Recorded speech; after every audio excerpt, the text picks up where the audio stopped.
Bonjour à tous, bienvenue dans votre journal du week-end. Sans transition, voici les titres de ce journal.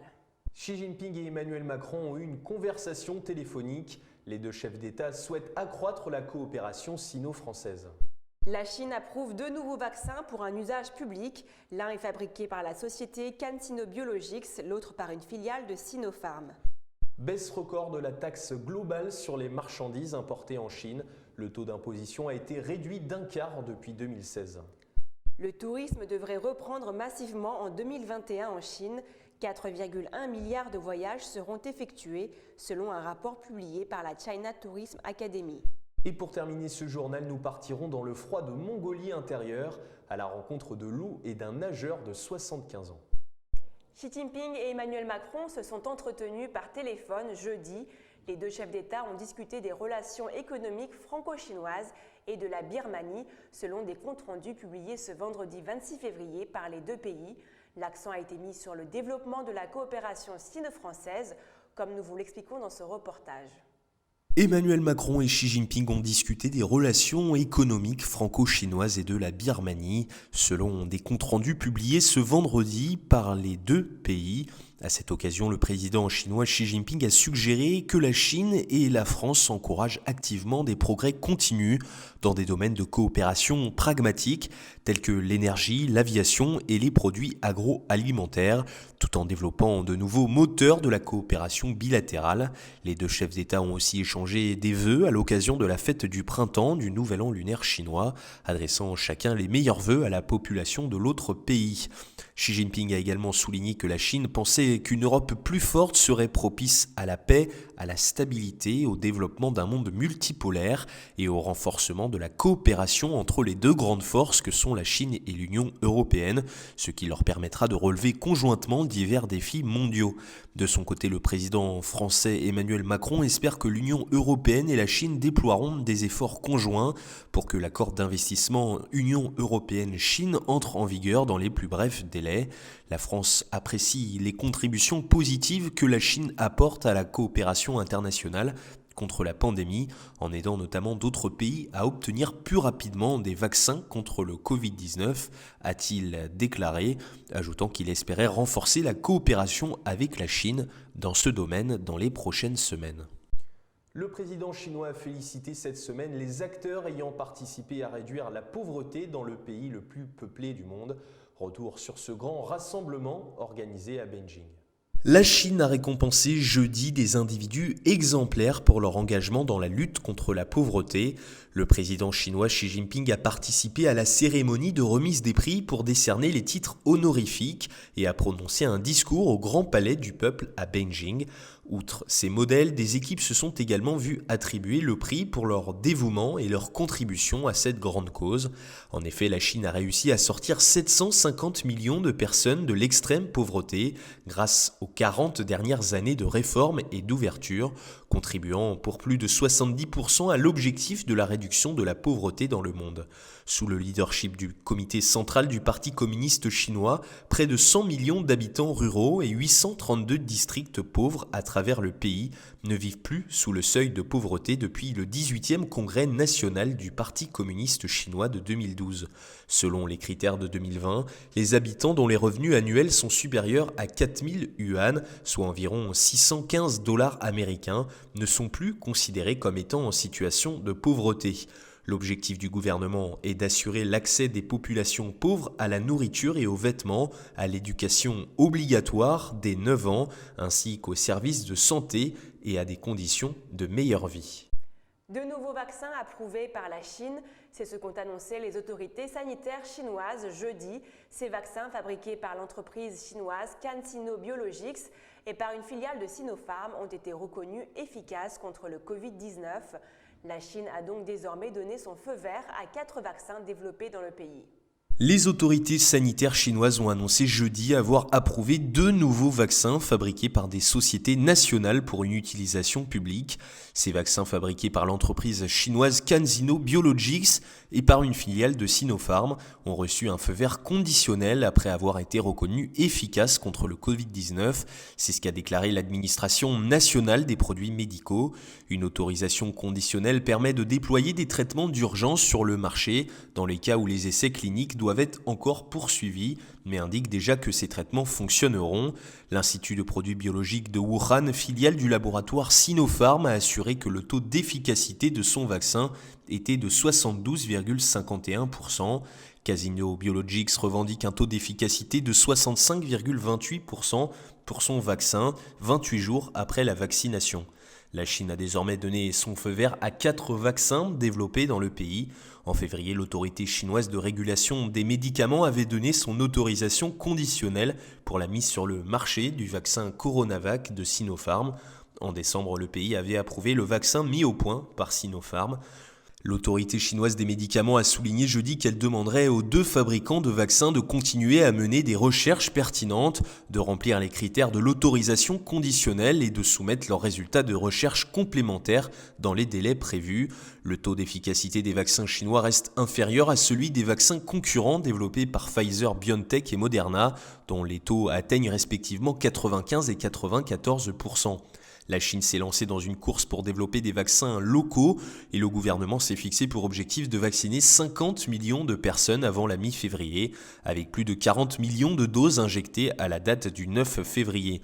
La Chine fournit aussi gratuitement des vaccins à 53 pays et en exporte à plus de 20 autres qui ont passé des commandes d'achat.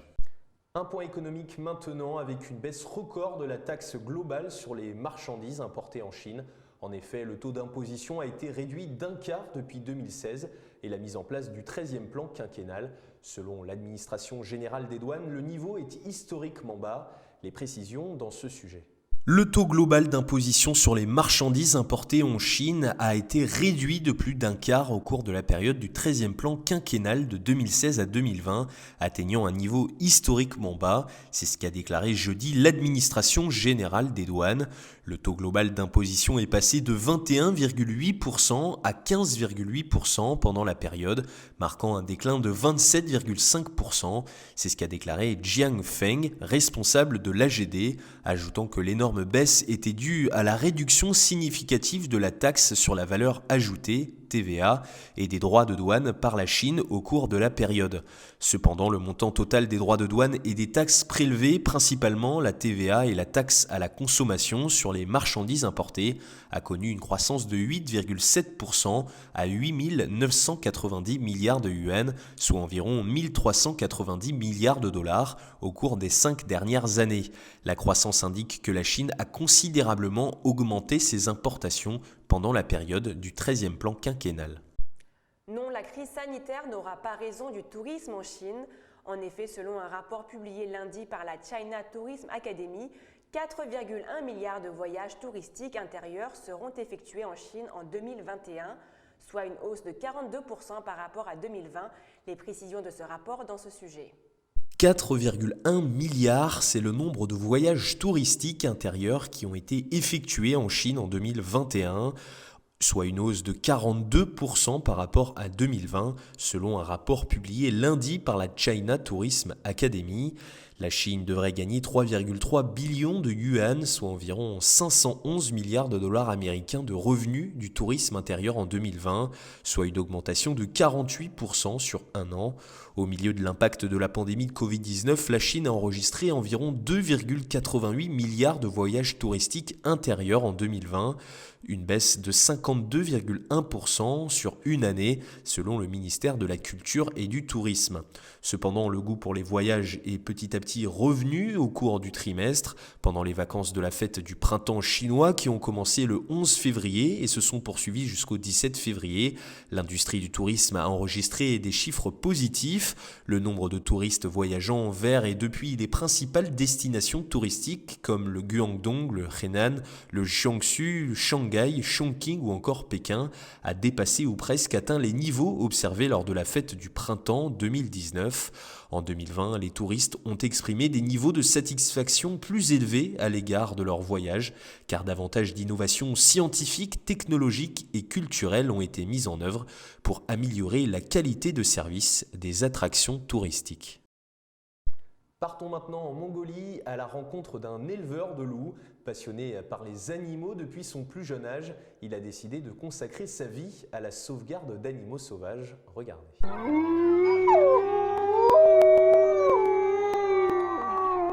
Dans cette région autonome de Mongolie intérieure, au nord de la Chine, Bagatour élève des loups depuis maintenant 14 ans. Aujourd'hui, environ 200 loups vivent sous sa garde.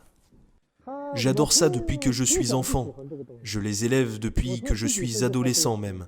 Quand j'étais à l'école, mes parents ne m'ont pas laissé les élever, car ils étaient préoccupés par mes études. Même après l'obtention de mon diplôme, je suis resté le même. Alors oui, ça fait un moment déjà. À mon avis, ils ne sont pas comme les autres animaux. Bien que les gens aient l'impression que les loups sont cruels et perfides, je crois qu'ils ont aussi beaucoup de points positifs, comme avoir un esprit d'équipe très fort. J'espère que je pourrai donner des loups à mon pays, aussi longtemps que mon pays en a besoin. Avec la permission de mon pays, je voudrais faire un don à des endroits qui n'ont pas de loups. Ce serait mon bonheur. Avec le soutien du gouvernement local, un parc à thème basé sur la culture du loup a été créé, ainsi qu'une station de sauvetage de la faune.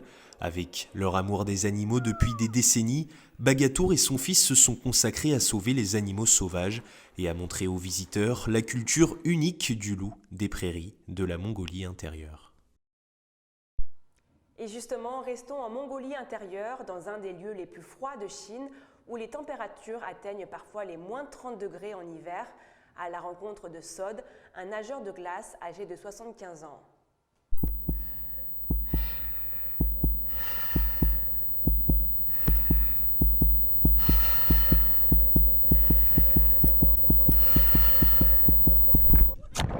Plonger dans de l'eau glacée en plein hiver, voilà le passe-temps favori de Sod, un amateur de natation d'hiver âgé de 75 ans. Il pratique la nage en plein air depuis plus de 23 ans maintenant. 冬泳需要这个毅力，没有毅力是坚持不了的，有这个挑战自我的意志。